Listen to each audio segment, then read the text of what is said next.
Okay, this is Divakar Patil, and I'm gonna teach you your fifth of microbiology. Okay, this unit contents about what is microbial spoilage, which agents cause microbial spoilage. Okay, these things are we are gonna understand what are the things which causes microspoilage, and what are the effect on the pharmaceutical products. Okay, and first is microbial spoilage in pharmaceutical products. Okay, pharmaceutical products contain a wide range of excipient in addition to API in order to make the formulation easy to manufacture, stable, effective, and convenient for the patient. The pharmaceutical products prepared in market contains various kind of APIs. Okay, different APIs used to use for the treatment. Okay, and in that API, different kind of excipients are also used. Okay, just like coloring agent, flavoring agent. Okay, stabilizers. Then preservative, these kind of things are used in preparation of different type of pharmaceutical products in pharmaceutical industry are having high level of chances to get contaminated with the various microbiological biological species if they are not sterile in nature. Okay, these pharmaceutical products which have been prepared in industry have high chances of getting contaminated. Okay, getting contaminated means they can be uh, degraded, or they can be spoiled by the microbiological species or microbes present in the environment. Okay, thus this population of microorganism is required to be kept minimum at the time of product release and afterward. Means जब हम pharmaceutical product बनाते हैं, okay, pharmaceutical product बनाते हैं तो क्या होता है कि की जो प्रिपरेशन की प्रोसेस है, during that procedure, okay, there are some chances, some percent of chances which in which the product can be contaminated or can get contaminated. Okay, because of the microorganism present in the surrounding environment. So जब product release हो या फिर जब final product तैयार हो और उसके बाद में उसका प्रिवेंशन फ्रॉम माइक्रो ऑर्गेनिजम्स बहुत इम्पॉर्टेंट है। ओके, अगर ये प्रिवेंशन नहीं किया तो क्या हो सकता है कि जो माइक्रो ऑर्गेनिजम्स है वो प्रोडक्ट को, ओके, डिग्रेडेट कर देंगे, प्रोडक्ट की स्टेबिलिटी ख़राब कर देंगे, उसकी जो इफ़ेक्टिविटी है या फिर एफिकेसी है, ओके, वो ख़राब हो जाएगी। ओके, और ये चीज़ क्या है, ये इसकी वजह से जो प्रोडक्ट है, ओके, वो स्पॉइल होगा प्लस फाइनेंशियल लॉस होगा। Okay, the next is,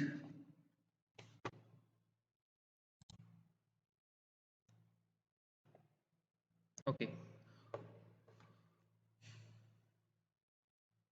occasionally some batches of the products are get contaminated with the acceptable contamination. Okay, due to which following consequences will be take place as follow. Okay, कभी कभी क्या होता है, कुछ जो batches होती है, okay, कुछ जो बैचेस होती है उसकी वजह से क्या होता है कि समटाइम्स,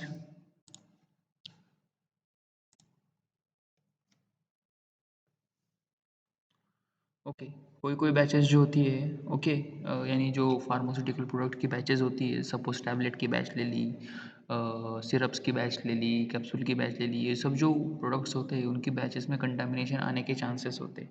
ओके, कभी कभी कंटामिनेशन हो सकता है, हर बार नहीं होता है लेकिन कभी कभी हो सकता है। ओके, तो उसके कॉन्सिक्वेंसेस या फिर उसके जो एजेंट्स है या फिर क्या हो सकता है उसकी वजह से। ओके, ये हम नीचे देखेंगे। First is product spoilage rendering it unsuitable for use. मतलब जो प्रोडक्ट स्पॉइल होने वाला है, okay, the product which is getting spoiled it spoiled, वो यूज नहीं कर सकते।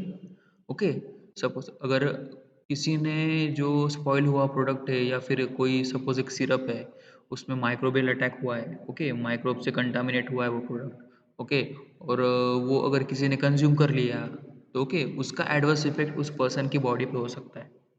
उसका एडवर्स इफेक्ट उस पर्सन की बॉडी पे हो सकता है, उसकी हेल्थ जो है और ज़्यादा ख़राब हो सकती है। मीन्स वो जो प्रोडक्ट स्पॉइल हुआ वो हम कंज्यूम नहीं कर सकते।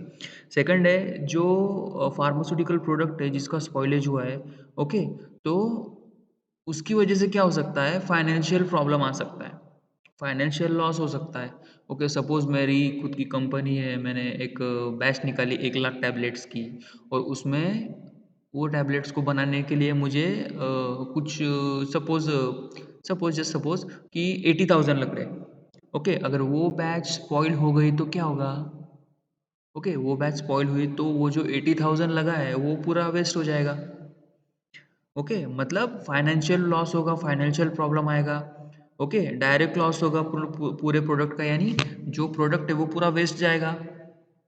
और जो डिमांड है पब्लिक की या फिर जो भी जो मार्केट की डिमांड है वो पूरी नहीं होगी, यानी इसकी वजह से मार्केट में शॉर्टेज आएगा उस टैबलेट का, स्पेसिफिक टैबलेट का। ओके सो इस तरीके से ये जो स्पॉइलेज है वो फाइनेंशियली अटैक करेगा। Okay then third is potential health hazards to patient. मतलब जो पेशेंट रहेगा उसने कंज्यूम, पहले ही बोला मैंने फर्स्ट पॉइंट में। ओके अगर स्पॉइलेज हुआ तो प्रोडक्ट हम यूज़ नहीं कर सकते, अगर इन केस यूज़ कर लिया, कंज्यूम कर लिया किसी ने वो प्रोडक्ट, ओके तो उसके उससे क्या हो सकता है, उस पेशेंट की कंडीशन और ख़राब हो सकती है। सपोज़ उसमें कोई हार्मफुल बैक्टीरिया, अभी कोविड का क्राइसिस चल रहा है, तो सपोज़ कोई फूड कोई टैबलेट हो या फिर कोई भी फॉर्मुलेशन हो जिसमें कोविड वायरस होगा, तो उससे क्या होगा, उस पर्टिकुलर पेशेंट को भी कोविड हो जाएगा। दो उसकी बॉडी ससेप्टेबल ना हो उस वायरस के लिए, लेकिन वो कोविड का वायरस क्या होगा, उसकी बॉडी के अंदर चला जाएगा, तो उससे उसे भी इन्फेक्शन होगा ना। तो so the potential hazard can be cause to the patient due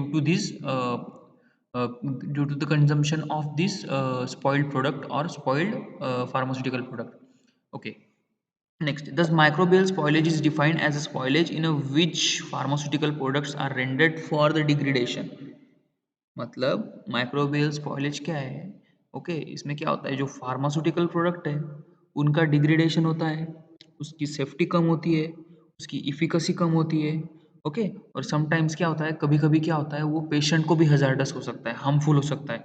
okay तो इस तरीके से ये माइक्रोबियल अटैक इन सब चीज़ों पे या फिर फार्मास्यूटिकल प्रोडक्ट पे अटैक करता है या फिर इफेक्ट दिखाता है अपना। Okay next is mixed microbial communities are more effective biodetergents than individual species alone. अभी तुम लोगों ने ये कहानी सुनी होगी, यानी ये फ्रेज पता होगी तुम लोगों को कि unity is power. Okay unity is power मतलब क्या, एकता में बल है। तो वैसे ही माइक्रोब्स का होता है, अगर एक सिंगल माइक्रोब किसी चीज़ पे या फिर किसी फार्मास्यूटिकल प्रोडक्ट पे अटैक करे तो इसका इफेक्ट कम होने वाला है, रादर देन जो ग्रुप ऑफ माइक्रो ऑर्गेनिज्म है, ग्रुप ऑफ माइक्रो ऑर्गेनिज्म है, तो उसका जो इफेक्ट होने वाला है उसे 10 टाइम्स 100 टाइम ज़्यादा होने वाला है सिंगल माइक्रोब से। सपोज अभी फॉर एग्जांपल अगर कोविड का एक वायरस किसी पर्टिकुलर पर्सन पे अटैक कर रहा है तो इसका इफेक्ट कम होगा, लेकिन कोविड वायरस का एक पूरा ग्रुप किसी पर्सन पे अटैक कर रहा है तो वो क्या करेगा, उसकी पूरी बॉडी को बॉडी की इम्यूनिटी कम कर देगा, उसको हेल्पलेस कर देगा, या फिर यानी उसकी पूरी इम्यून सिस्टम को कोलैप्स कर देगा, डिफरेंट डिफरेंट ऑर्गन को कोलैप्स कर देगा, लंग्स को कोलैप्स कर देगा, हार्ट हार्ट का फंक्शनिंग कम हो जाएगा। ओके ब्लड उसका ब्लड में क्लॉटिंग आना चालू हो जाएगा। यानी ये सब चीज़ें होती है अगर एक सिंगल माइक्रो ऑर्गेनिज्म किसी फार्मास्यूटिकल प्रोडक्ट पे अपना इफेक्ट दिखा रहा है या फिर कंटामिनेट कर रहा है तो उससे ज़्यादा कुछ फ़र्क नहीं पड़ने वाला है। लेकिन अगर पूरा ग्रुप दिखा रहा है, यानी पूरा ग्रुप जो है किसी माइक्रो ऑर्गेनिज्म की कम्युनिटी का, वो पूरा ग्रुप अगर किसी फार्मास्यूटिकल प्रोडक्ट पे अटैक कर रहा है तो इसका बहुत बड़ा इफेक्ट होगा। ओके यानी वो प्रोडक्ट को पूरा डिग्रेडेट कर देगा। Next is the list of ingredient which are susceptible to the microbial attack. Okay ये सब इंग्रेडिएंट्स है, ये सब एजेंट्स है, ओके ओके जिसके ऊपर जो माइक्रोबियल अटैक के लिए ससेप्टिबल है। ओके फर्स्ट है इसमें therapeutic agent aspirin, paracetamol, morphine, atropine, barbiturate and steroids. तो ये सब क्या हो गए, ये ड्रग्स हो गए। सपोज अभी मेरे पास पैरासीटामोल की टैबलेट है, ओके, या फिर मेरा खुद का प्रोडक्शन प्लांट है, पैरासीटामोल की टैबलेट है मेरे पास, ओके, या फिर पैरासीटामोल पाउडर रखे एपीआई में, ओके। अगर इस एपीआई में माइक्रोबियल कंटामिनेशन आ गया तो क्या होगा? माइक्रोबियल कंटामिनेशन आने के बाद क्या होगा, ये जो पाउडर है इसकी फिजिकल प्रॉपर्टीज चेंज हो जाएगी, केमिकल प्रॉपर्टीज चेंज हो जाएगी। इन द सेंस क्या होगा कि ये जो है ये एपीआई को खराब कर देगा। जो भी माइक्रो ऑर्गेनिज्म है एक्ट करने वाला, ये क्या कर देगा, उस पर्टिकुलर एपीआई को खराब कर देगा। उससे क्या होगा, उसकी इफिकेसी कम हो जाएगी, सेफ्टी कम हो जाएगी। ओके, समझा ये? तो इस तरीके से एपीआई या फिर थेरापेटिक एजेंट मतलब क्या, एक्टिव फार्मास्यूटिकल इंग्रेडिएंट्स, इनके ऊपर वो काम करेगा। देन आते आते हैं surface active agents. Surface active agent मतलब सरफेक्टेंट्स होते हैं अपने। ओके, तो उसकी चार कैटेगरीज आती है, anionic, cationic, non ionic and ampholytic. Okay, ये चार कैटेगरी आती है सरफेस एक्टिव एजेंट की। ओके, तो सरफेस एक्टिव एजेंट का काम क्या है, सरफेस एरिया बढ़ाना। ओके, जो सॉल्युबिलिटी वो इंक्रीज करना। अगर किसी सरफेस एक्टिव एजेंट पे किसी माइक्रोब ने अटैक कर दिया तो वो अपनी एक्शन दिखा पाएगा क्या? नहीं दिखा पाएगा। ओके, तो इसी तरीके से वो एक्ट करने वाला है। अगर एक्शन नहीं दिखा पाएंगे ये एनायनिक, कटायनिक, नॉन आयनिक, अनायनिक मतलब ऐसा सरफेस एक्टिव एजेंट जिसपे नेगेटिव चार्ज हो। कटायनिक मतलब ऐसा सरफेस एक्टिव एजेंट या फिर सरफेक्टेंट जिसपे पॉजिटिव चार्ज हो। उसके बाद में जो नॉन आयनिक एजेंट्स होते हैं उन पे कोई चार्ज नहीं होता है, वो न्यूट्रल होते हैं। और एम्फोलाइटिक जो होते हैं उस पे पॉजिटिव और नेगेटिव दोनों चार्ज होते हैं। ओके, तो ऐसे ये सरफेस एक्टिव एजेंट पे अगर या फिर हाँ, सरफेस एक्टिव एजेंट पे अगर ये माइक्रोब्स अटैक करेंगे तो सरफेस एक्टिव एजेंट की जो प्रॉपर्टीज है वो कम हो जाएगी। ओके, वो जो इफिकेसी दिखाने वाले हैं, ओके, सोल्युबिलिटी इनहांस करने की, वो कम हो जाएगी। Okay, next is polymer. Normally, a polymer goes under the depolymerization due to the microbial attack. Polymer like starch, pectin, dextran, CMC, draga can't easily get attacked by microorganisms. तो polymer क्या होता है? Polymer एक monomer की long chain होता है। Okay, अगर suppose microbial attack हुआ तो क्या होगा, ये जो पॉलीमर्स है ना, इनके टुकड़े होने लग जाएंगे। सपोज मेरे पास एक गोल्ड की चेन है, तो सपोज ये चेन जो है गोल्ड की, ऐसा समझ लो कि ये पॉलीमर की चेन है। ओके, और अगर उसमें से मैंने एक कड़ी निकाल ली, एक जो जो जॉइंट है वो निकाल लिया चेन का, ओके, तो क्या होगा, उसके दो टुकड़े हो जाएंगे। अगर उसके टुकड़े करते करते गया मैं चेन के, तो क्या होगा, वो चेन के पूरे छोटे छोटे टुकड़े हो जाएंगे। तो सपोज ये जो छोटे छोटे टुकड़े है वो मोनोमर्स है। ओके, और ये सब मोनोमर्स मिलके एक पूरी चेन बन रही है, एक पूरा पॉलीमर बन रहा है। तो जब माइक्रोब अटैक करेंगे इस पॉलीमर पे तो क्या होगा, ये माइक्रोब्स क्या करेंगे, इन सब जो मोनोमर्स है, जो भी मोनोमर्स रहेंगे उनको सेपरेट कर देंगे। ओके, इस तरीके से वो उन पे अटैक करेंगे, इस तरीके से अपनी इफेक्टिविटी उस पॉलीमर पे दिखाएंगे। अगर वो पॉलीमर पूरा एक चेन में नहीं रहा तो क्या होगा, उसकी इनडायरेक्टली उसकी इफेक्टिविटी कम हो जाएगी। ओके, फॉर्मूलेशन जो भी पॉलीमर की हेल्प से जो बनने वाला है, स्टार्च स्टार्च हो, पेक्टिन हो, डेक्स्ट्रान हो, टाकाकांत हो, ये सब जो चीज़ें, ये क्या है, पॉलीमर है। अगर इन पे माइक्रोबियल अटैक हो गया तो ये खुद डिटोरिएट हो जाएंगे। ओके, नेक्स्ट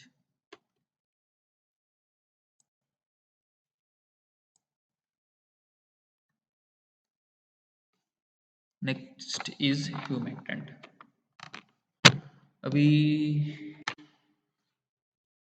ह्यूमेक्टेंट ग्लिसरॉल और सॉर्बिटॉल। ह्यूमेक्टेंट क्या होता है पता है क्या? जो ऐसे सिस्टम या फिर ऐसे चीज़ें, ऐसे सब्सटेंस जो क्या करेंगे, मॉइस्चर को एब्जॉर्ब करके रखेंगे, प्रिवेंट करेंगे मॉइस्चर को। कोई कोई सिस्टम्स ऐसे होती है या फिर कोई कोई चीज़ें, कोई कोई फॉर्मुलेशंस ऐसे होते हैं जिसमें एब्जॉर्प्शन, जो अपना वाटर कंटेंट है वो लगता है। ओके, वाटर कंटेंट प्रेजेंट होना चाहिए उसमें। तो क्या होगा कि ये जो ह्यूमेक्टेंट है ये उस वाटर कंटेंट को एब्जॉर्ब करके रखेंगे। सपोज मेरे पास कोई कैप्सूल है, टैबलेट है, जिलेटिन से बनती है, उसमें थोड़ी बहुत ह्यूमिडिटी रहती है। ओके, अगर और ये ग्लिसरॉल या फिर जो सॉर्बिटॉल है, ये सब चीज़ें जो यूज़ होती है टैबलेट बनाने में ग्लिसरॉल यूज़ होता है, ग्लिसरीन यूज़ होता है। तो ये क्या करता है कि उस स्पेसिफिक सिस्टम की कैप्सूल की ह्यूमिडिटी मेंटेन करके रखता है। ओके, ह्यूमिडिटी मेंटेन करके रखता है मतलब क्या, थोड़ा बहुत जो वाटर कंटेंट है उसमें नीडेड होता है। ओके, तो वो मेंटेन करके रखता है।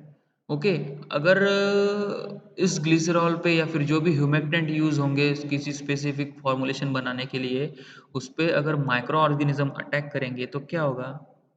ओके, तो क्या होगा कि ये जो इनकी प्रॉपर्टी है मॉइस्चर एब्जॉर्ब करके रखने की, मॉइस्चर कंटेंट करके रखने की, इस ये जो प्रॉपर्टी है ये कम हो जाएगी, ये स्टेबिलिटी कम हो जाएगी, इनकी जो एफिकेसी है प्रॉपर्टी। सपोज अगर अगर ग्लिसरॉल मैंने यूज़ किया कोई भी फॉर्मुलेशन बनाने के लिए जिसमें ह्यूमिडिटी को मेंटेन रखना मस्ट है।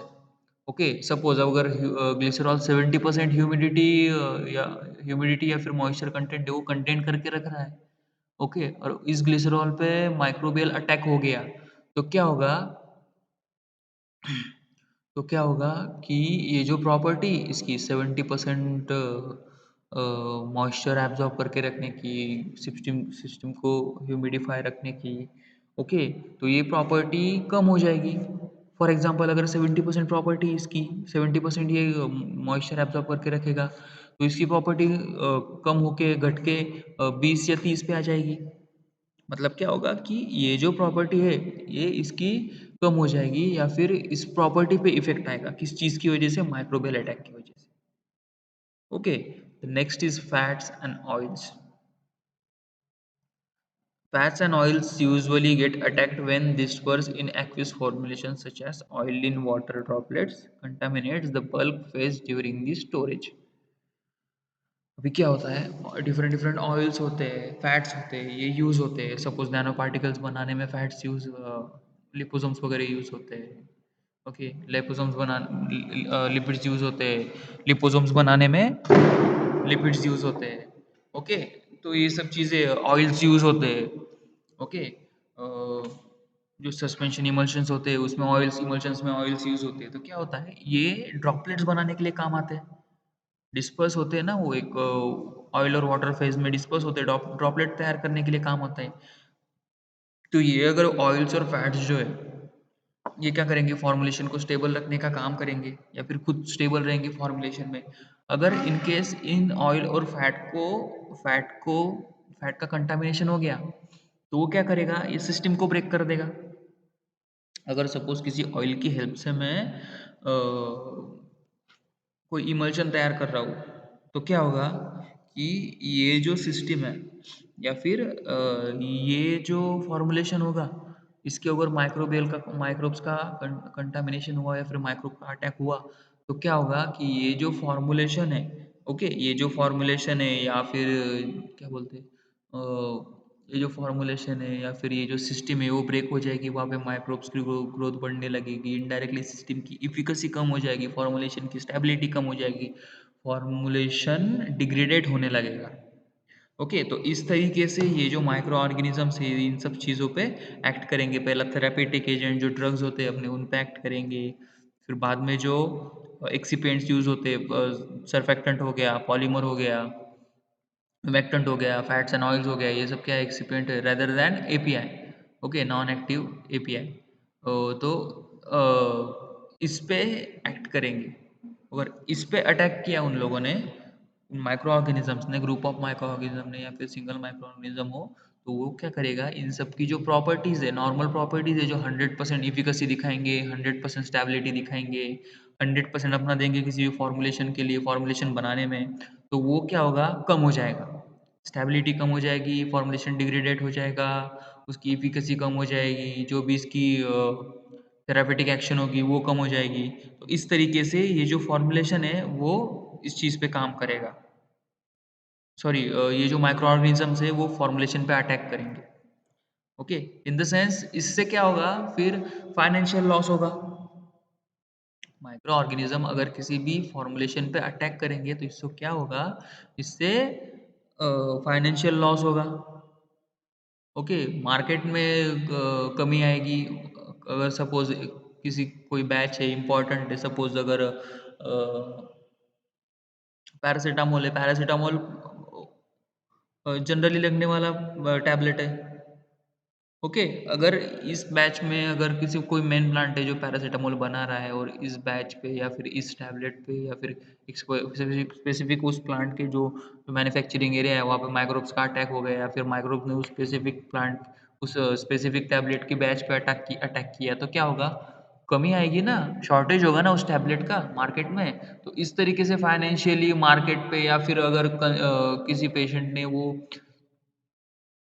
जो कंटामिनेटेड टैबलेट्स है वो कंज्यूम कर ली तो क्या होगा कि उस पेशेंट की हेल्थ पे इफेक्ट आएगा।